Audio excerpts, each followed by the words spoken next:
जय माँ काली, जय गुरु महाराज, जय गुरु गोरखनाथ। रहस्यमयी प्राचीन आदिवासी ग्रामीण गुप्त काली विद्या में तंत्र प्रेमियों का स्वागत है। आज हम आप सभी लोगों को ऐसी रहस्यमयी दुनिया में ले चल रहा हूँ जहाँ से मुझे अनोखा और विचित्र मंत्र की प्राप्ति हुई और मेरे मित्र के दादा गुरु को। आज हम इसी रहस्यमयी दुनिया की ओर ले चलता हूँ। ज़्यादा वीडियो लंबा ना करते हुए सीधा हम आप सभी लोगों को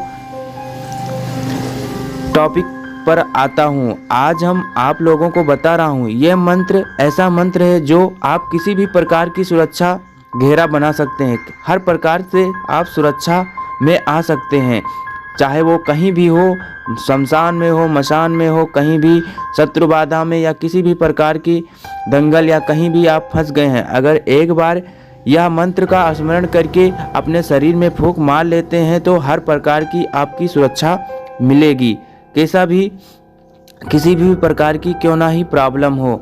आज हम ऐसे ही रोचक मंत्र के बारे में जिक्र करूंगा जो मुझे बहुत ही परिश्रम से, बहुत ही कठिनाई से मुझे यह मंत्र प्राप्त हुआ। यह मंत्र मेरे मित्र के दादा गुरु से प्राप्त हुआ और मैं आप सभी लोगों के उनके बारे में बताऊंगा कि उनको यह मंत्र कैसे प्राप्त हुआ था।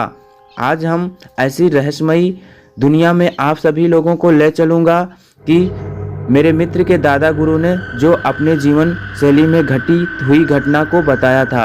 आज वही मंत्र मैं आप सभी लोगों को बताऊंगा।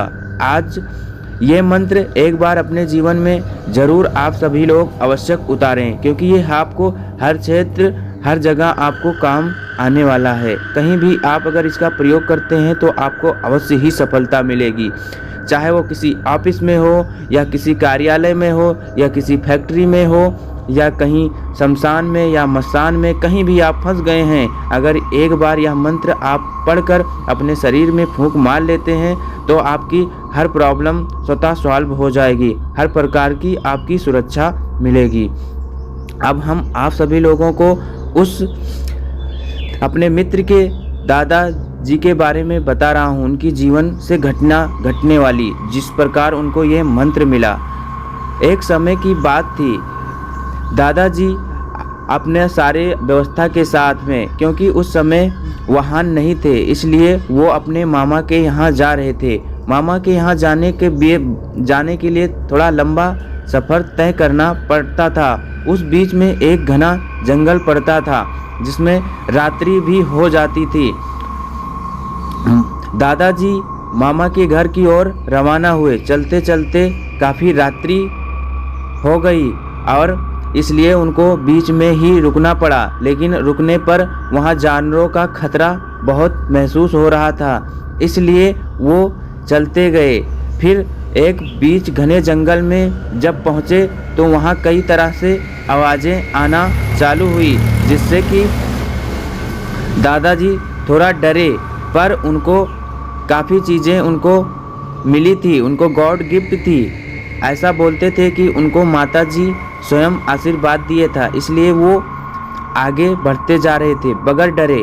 लेकिन इतनी डरावनी आवाज़ आने लगी जानवरों की, पक्षियों की, चिड़ियों की चहकने की, कि वो अपने आप को डर के मारे अब संभाल नहीं पा रहे थे। अचानक थोड़ी दूर जाने के बाद में उनको अजीब अजीब उनके साथ घटनाएं होने लगी। फिर क्या, फिर वो वहाँ थोड़ी दूर जाने के बाद रुक गए, थम से गए, क्योंकि वहाँ देख रहे थे इतना भयानक मंजर था कि कुछ समझ में नहीं उनको आ रहा था। काफ़ी लोग उनकी तरफ चले आ रहे थे, उनको समझ में नहीं आ रहा था इतने घने जंगल में इतने सारे लोग कहाँ से आ गए, अभी तक तो कोई नहीं था। फिर अचानक ये सारे लोग कहाँ से आ रहे हैं और ढोल बाजा मजीरा के साथ। देखते देखते वो आवाज़ एकदम बिल्कुल तेज़ होती गई और उनके पास बिल्कुल आते गए।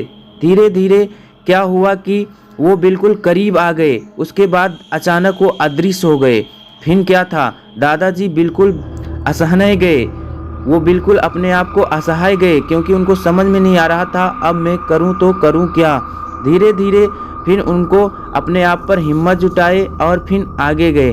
आगे देखते हैं कि एक ऐसी मंजर दृश्य था कि उनको ये देखकर बिल्कुल अपने आप को रोक नहीं पा रहे थे, क्योंकि उनको समझ में नहीं आ रहा था करूं तो करूं क्या। क्योंकि वहाँ एक औरत इतनी खूबसूरत, इतनी हसीन, इतनी जवान, बिल्कुल 16 साल की, और वो नाच रही थी।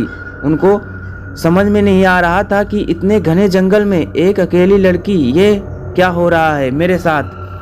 फिर वो धीरे धीरे थोड़े हटकर जाने की कोशिश की, लेकिन वो औरत बिल्कुल उनके सामने आ जाती। उनको कुछ समझ में नहीं आ रहा था। थोड़ी देर बाद ऐसा सब होते रहा। फिर वो लड़की अदृश्य हो गई। फिर तो दादाजी बिल्कुल असहाय गए, बिल्कुल सहम से गए, क्योंकि उनको अब तो बिल्कुल डर सा महसूस होने लगा था। लेकिन फिर भी उनकी थोड़ी सी माताजी की कृपा थी, इसलिए वो अपने आप को संभाल रहे थे, उनको बार बार स्मरण करके। फिर थोड़ी दूर जाने के बाद देखते हैं कि बीच रास्ते में बिल्कुल उनके आगे एक अजीब सा मंजर, बिल्कुल उसके सर ही नहीं थे। वो आदमी उनके पास आते चले आ रहा था, लेकिन उनको कुछ समझ में नहीं आ रहा था करूं तो करूं क्या, क्योंकि उसके सर ही नहीं था। और वो उनके पास आकर खड़ा हो गया और अब वो आवाज आ रही थी, और उसके मुख भी नहीं था और आवाज आ रही थी, क्या कर रहा है यहाँ, क्या कर रहा है यहाँ। दादाजी बिल्कुल सहम गए और कुछ समझ में नहीं आ रहा था। फिर उन्होंने माताजी को बार बार याद कर रहे थे। अचानक वो भी अदृश्य हो गया। फिर थोड़ी दूर जाने के बाद में जंगल खत्म होने का नाम ही नहीं ले रहा था। रात इतनी घनी हो गई, बिल्कुल मध्य रात्रि की बात थी। अब उनको समझ में नहीं आ रहा था करूं तो करूं क्या। अचानक वो देख रहे थे कि काफी लोग पात में बैठे हुए हैं, खाना खा रहे हैं, और एक बंदा उसमें से एक शख्स आया और दादाजी को बुलाया कि आ जाओ, बैठ जाओ। अब दादाजी करें तो करें क्या, उनको मजबूरन उस पात में बैठना पड़ा। पात में बैठने के बाद अनेक प्रकार के व्यंजन आने लगे, और वहाँ अजीब अजीब नाच गाने हो रहे थे, अजीब अजीब दृश्य हो रहे थे। सभी लोग खा रहे थे, पी रहे थे और नाच रहे थे। अनेक प्रकार की अजीब अजीब जो दुर्लभ मिठाइयाँ दादाजी के पास आकर परोसी गई, और दादाजी अब तो करें क्या। दादाजी उसको मिठाई को खाने के लिए बोल रहे थे। सभी दादाजी सोच रहे थे पता नहीं क्या है, कैसे इसको खाएं। लेकिन दादाजी खाने के लिए प्रेरित हुए, क्योंकि वो सोच रहे थे मैं खाऊं, नहीं तो इन लोगों को शक हो जाएगा, क्योंकि किसी की खोपड़ी उल्टी थी, किसी की खोपड़ी सीधी थी। दादाजी बहुत होशियार थे। वो अपने मुख पर अंगोछा लपेट कर रखे ताकि उनको चेहरा कोई देख ना पाए। फिर दादाजी चुपके मिठाइयाँ वगैरह सारी चीज़ें खाना चालू किए। दादाजी को बड़े मज़े आ रहे थे, क्योंकि वो मिठाइयाँ बहुत ही स्वादिष्ट थी।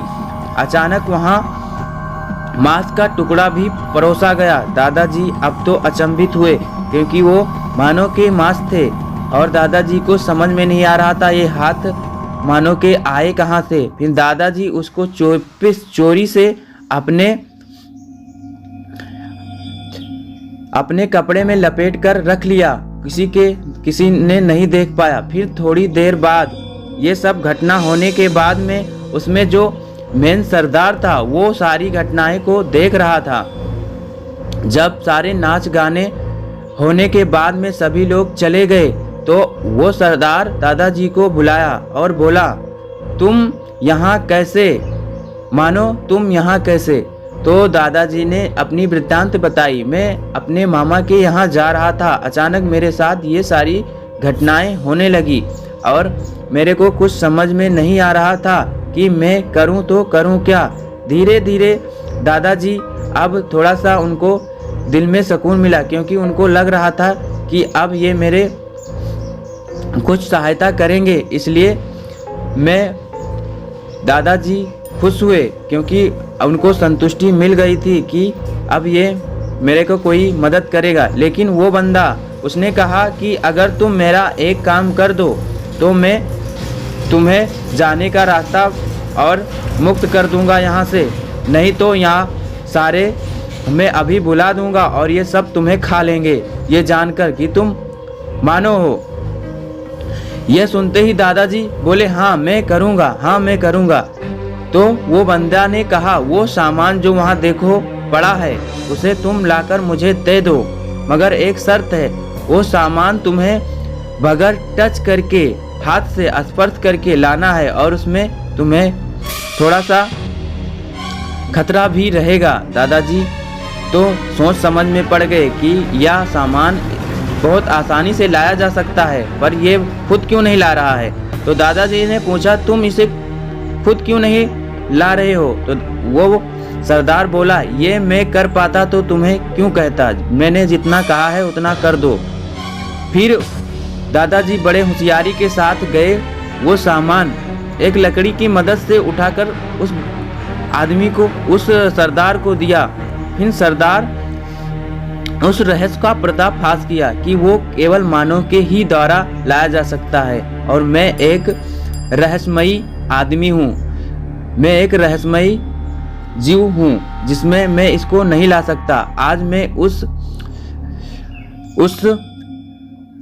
रहस्य से मुक्त हुआ, क्योंकि मुझे श्राप मिला था कि मैं जब तक कोई आदमी मुझे ये लाकर नहीं देता तब तक मैं इस श्राप से मुक्त नहीं हो पाऊंगा। इसलिए क्योंकि एक तांत्रिक मुझे इसमें कैद कर दिया था, क्योंकि मैं इधर से काफ़ी लोगों को परेशान कर रहा था, लेकिन आज तुमने ये मेरा कार्यशैली कर दिया है। आज के बाद मैं उस श्राप से मुक्त हो गया। आज आपको मैं एक ऐसा मंत्र बताऊंगा कि आप अगर ऐसी कभी दोबारा कहीं भी किसी भी परिस्थिति में पड़ जाते हो तो ये मंत्र एक बार पढ़ने के बाद आपकी सारी समस्या सॉल्व हो जाएगी, सारी समस्या खत्म हो जाएगी, हर प्रकार की आपकी मदद मिलेगी। आपको ऐसा महसूस होगा कि हमारे तरफ चारों तरफ सुरक्षा कवच का घेरा लग गया है, आपको बिल्कुल डर नहीं लगेगा और ये मंत्र स्वयं सिद्ध रहेगा। आपको इसमें कुछ भी करने की कोई आवश्यकता नहीं है। इसलिए मैं आपको मुझे मुक्त करने के लिए ये मंत्र आपको दे रहा हूँ, जो मुझे यक्ष से मिला था, जो मैं आपको प्रदान करता हूँ। और ध्यान रखना, ये मंत्र आपको एक बार ही करना है, एक बार ही करने के बाद आपको स्वतः आपको सुरक्षा कवच मिल जाएगा, दोबारा करने की कोई आवश्यकता नहीं। और ये सामान लो, ये सामान आप हमेशा अपने पास संभाल के रखना, ये तुम्हारी हर तरह से काम आएगा। फिर क्या, दादाजी ने सामान तुरंत लिया और उस मंत्र के बारे में भी तुरंत याद कर लिया। दादाजी एक ही बार में याद कर लिया इतना बड़ा मंत्र। मैं आप सभी लोगों को वो मंत्र बता दे रहा हूँ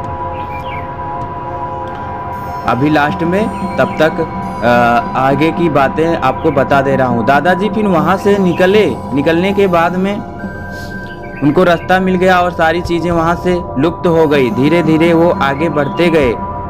तो ये थी दादाजी की अजीब और गरीब रहस्यमयी दुनिया की ये मंत्र जो उनको प्राप्त हुआ था, जहाँ से वो मंत्र आज हम आप सभी लोगों के बीच में प्रस्तुत कर रहा हूँ, जो बहुत ही परिश्रम से मेरे दादा गुरु जी को मिला था। आपको ध्यान रखना चाहिए, कोई भी चीज़ बड़ी ही कठिनाई से मिलती है और जो चीज़ कठिनाई से मिलती है वो बिल्कुल सही होता है और आपको हर वक्त हर पग पग पर साथ देता है। इसलिए ध्यान देना चाहिए, जो चीज़ आसानी से मिल जाती है वो टिकती नहीं है और जो चीज़ कठिनाई से मिलती है वो काफ़ी दिनों तक टिकती है। इसलिए मैं आज आप सभी लोगों के बीच में एक ऐसा ये मंत्र दुर्लभ जो मेरे मित्र के दादा जी से प्राप्त हुआ है वो आप सभी लोगों को बीच में प्रस्तुत कर रहा हूँ। ये मंत्र अपने जीवन में एक बार ज़रूर उतारें और इसमें आपको कोई भी ज़्यादा तामझाम नहीं करना है, बस केवल इसको कंठस्थ कर लो और ये मंत्र स्वतः सिद्ध है और आपको हर प्रकार की सुरक्षा प्रदान करेगा। ये मंत्र मेरे दादा गुरुजी ने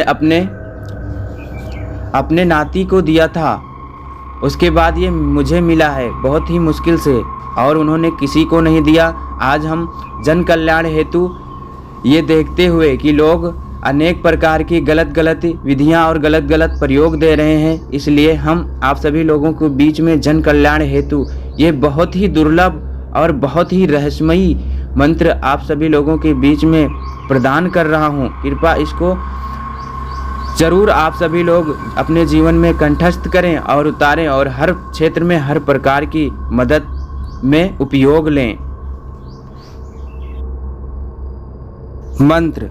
बाएं चौकी नार सिंह की, दाहिने भुजा वीर हनुमान, पीछे चौकी है भैरव की, आगे खड़ी शारदा माए, ऊपर चौकी है नारायण की, जकरे बिचोम पिंड हमार, एतनम केहू दांव लगावे रक्षा करे डिवहारिन आए, दुहाई बजरंग बली की, दुहाई कामरू कमच्छा की। मंत्र एक बार दोबारा हम आप सभी लोगों को बता रहा हूँ, दोबारा ध्यान दीजिए।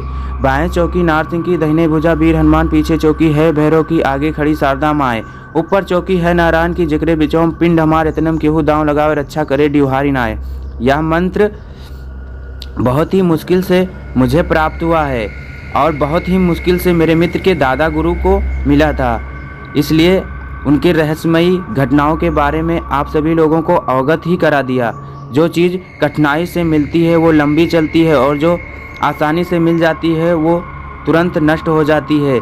इसलिए ये सारी चीज़ें इतनी कठिनाइयों से प्राप्त हुई है और स्वयं यक्ष द्वारा। इसलिए एक बार ये ज़रूर आप सभी लोग अपने जीवन में कंठस्थ करें और अपने जीवन में उतारें। आप सभी लोगों को ज़रूर लाभ होगा और इन इधर उधर के चक्कर में ना भटकें। आज के लिए बस इतना ही। आगे फिर आप सभी लोगों को तरह तरह की रोचक रहस्यमयी मंत्र प्रदान करेंगे। बस आज के लिए इतना ही। आप सभी लोग हमारा मार्गदर्शन लें तभी कोई भी प्रयोग करें, अन्यथा नहीं, क्योंकि इसमें आप सभी लोगों को रिस्क भी हो सकता है, खतरा भी हो सकता है। इसलिए ध्यान दें। आज के लिए बस इतना ही।